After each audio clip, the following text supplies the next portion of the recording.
හොයන් ඉන්නයිතා ඔද YouTube පින්තාවෝ ඔයාට ලාවට මොකක් හරි ඔයගලන්ට ඇහුණා නම් ගණන් ගන්න එපා. ජෝතිපාලගේ පුතෙක් ඉන්නවා අපේ ගෙදර. එයාගේ වයස තමයි ඇහුනේ. අද ඒ කියන්නේ මේ වීඩියෝ කරන දවස ජනවාරි 21 හදිස්සියම රෑ ආවා කඩචොරු බඩකින්නක්. හැබැයි ඒ බඩකින්නකොට වෙලාව 10යි. එතකොට ගොඩක් ෆුඩ් සිටි කීල්ස් මම හිතන්නේ ඒ වෙලාවට වහලා තමයි. මොකද මම සර්ච් කරලා බලන ගොඩක් ඒවා වහලා. ඉතින් ටිකක් රෑනම් ඇරලා තියෙන එකම තැන තමයි ස්පාර් එක. ඊට අමතරව මම දැන් 24 hours තියෙනවා ලාව් සුපර් මාකට්ස්. ස්පා සුපර් මාකට් එකට ආවා.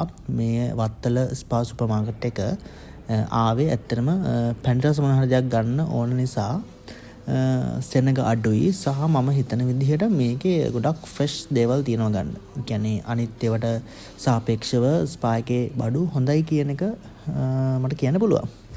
ඉතින් මෙන්න මේ වගේ ගොඩාක් ಜಾති තිබ්බා. ඒ වුණාට මට හිත ගියේ දෙකකට. මම මේ දෙක ගත්තා. ඒක මම වෙනම පෙන්නන්නම්.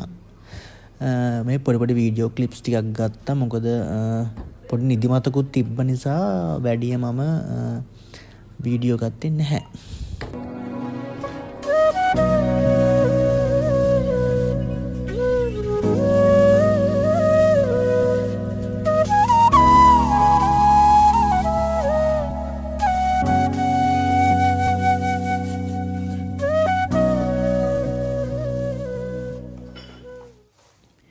ඉතින් අපි බලමු මොනවාද අද ගත්තේ කියලා. ඔයාලා කලින් දකින්න නැති මේක ඇවිල්ලා චොකලට් බ්‍රවුනි එකක්. මේක රුපියල් 510ක් වුණා. ඊට පස්සේ ගත්තේ වැනිලා ස්ට්‍රෝබෙරි මෆින් එක. මේක රුපියල් 340යි. ඇත්තට මට ඕනලා තිබ්බේ මෙන්න මේ දෙක ගන්න තමයි ඕනලා තිබ්බේ. මොකද මම ගොඩක්ම ඇත්තටම ගියේ බ්‍රවුනි එක ගන්න. ගොඩක් බ්‍රවුනි කන්න ආස මනුස්සයෙක් නිසා. ඊට පස්සේ ගත්ත බිස්කට් එකකුයි යෝගට් එකකුයි. සමහර විට ඔයාලා දන්නවා ඇති මම මේ දෙක ගත්තේ ඇයි කියලා. වටලප්පන් ගත්තා. ඒක හෙට කන්න ගත්තේ. මේ තියෙන මැන්ඩරින් මෙතන ග්‍රෑම් 300ක් වගේ තිබ්බා. රුපියල් 225ක් තමයි උනේ. ඉතින් ඔන්න ඔය ටික ගත්තා. ඊට අමතරව ගත්තේ මෙන්න මේ දෙක. මේ අනිත් පැත්තේ මම පෙන්නුවේ මේ ලක්ස් එකේ බ්ලැක් ඕකිඩ් එක. එහෙම තමයි ආවේ. බ්ලැක් වුණා ටික පර්පල් වගේ. බ්ලැක් ඕකිඩ් කියලා තමයි තිබ්බේ. මේ ඕක මාරම සුවඳයි. ඊට පස්සේ ගත්තා ප්‍රිවෙන්ස් එකේ වයිල්ඩ් ටර්මරික් බොඩි ලෝෂන් එක. ඒක ගොඩක් හොඳයි. යූස් කරලා නැතියි යූස් කරලා බලන්න පට්ටම හොඳයි ඒක. ඊට පස්සේ මම මේ ටික පොඩක් ටේස්ට් කරලා බලන්න හැදුවේ. මේක චොකලට් බ්‍රවුනි එක. ඒක ඇත්තටම කිව්වොත් ඒක හොඳයි. හොඳයි කියන්නේ රසයි. මේකට මට ලකුණු දෙන්න පුළුවන් 10න් 8ක් විතර දෙන්න පුළුවන්. මේක ආයේ පස්සේ කන්න තියා ගන්න ඕනේ. දැන් මම මේ ඔයාලට පෙන්වන්න ඕනේ සදා මෙතන කන්නේ. ඊට පස්සේ මෙන්න මේක මට දන්නේ මේක දැක්කම හිතන රස නැති වෙයි වගේ එකක්. හැබැයි කාලා බලමු. සමහරට විතර පෙනුමෙන් කැත වුණාට ඇතුළ රස ඇති.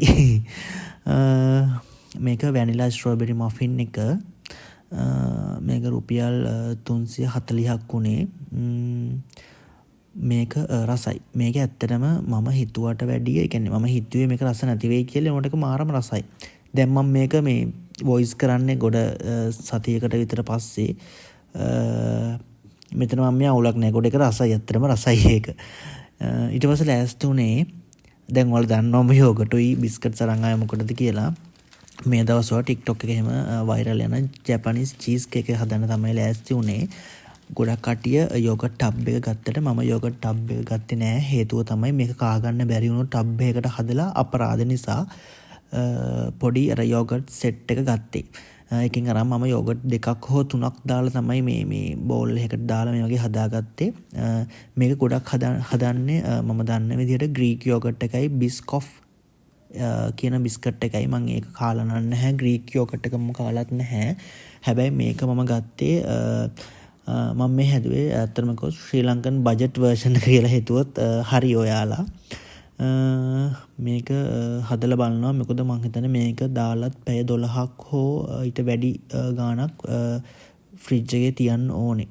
ඉතින් මේක මම මේ විදිහට හදාගත්තා.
ඊට පස්සේ මම මේක මෙන්න මේ විදිහට කවර් කරගත්තා. මොකද ෆ්‍රිජ් එකට දාන්න නිසා. අපි මේක ෆ්‍රිජ් එකට දාලා පැය 12කින් හෝ 24කින් බලමු කොහොම වෙයිද කියලා. ඊට පස්සේ දැන් අර බ්‍රවුනි අරෝම වගේ නහපු නිසා අනිවාර්යයෙන්ම ග්‍රීන් ටී බොනවා. ලංකාවේ ග්‍රීන් ටී ඇත්තටම එච්චර හොඳ තත්ත්වයේ ග්‍රීන් ටී එකක් මට ලැබිලා හම්බෙලා නැහැ. එහෙම ඔයාලා දන්න එකක් තියෙනවා නම් කමෙන්ට් එකක් දාගෙන යන්න. හොඳ ග්‍රීන් ටී එකක්. මම නම් මේ සෙස්ටා එකෙන් තමයි මේ දවස්වල ගන්නෙ.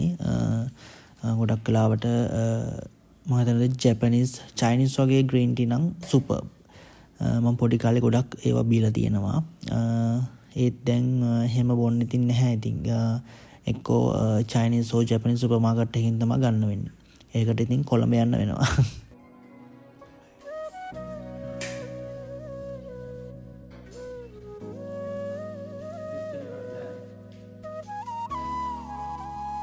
මේ ඊට පහුවෙනිද කියන්නේ 22 මම අර හදපු චීස් කේක් එක පැය 16ක් විතර තිබ්බා ෆ්‍රිජ් එකේ. දන්නේ නැහැ මොනවා වෙලාද කියලා. අපි මේ කාලා බලමු. මේ මම අර ඊයෝ වලට පෙන්නුවට වැඩිය බිස්කට් වගේක් ආයෙ ඇඩ් කරා. මොකද මට හිතුණා පොඩ්ඩක් මදි වගේ එකක්. ඉතින් ඇඩ් කරා. අපි කාලා බලමු මේක ඔය කියන තරම් රසයිද නැද්ද කියලා. කාලා බලමු.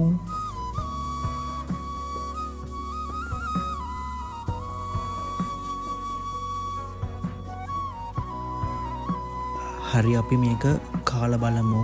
මේක මම හදාගත්තේ ඇත්තටම කිව්වොත් නිව්ඩෙල්හි හවයන් කුකීස් දාලා. ඉතින් රස කොහොම වෙයිද දන්නේ නැහැ. මේකේ රස ගැන කියනවා නම් අවුලක් නෑ මරු.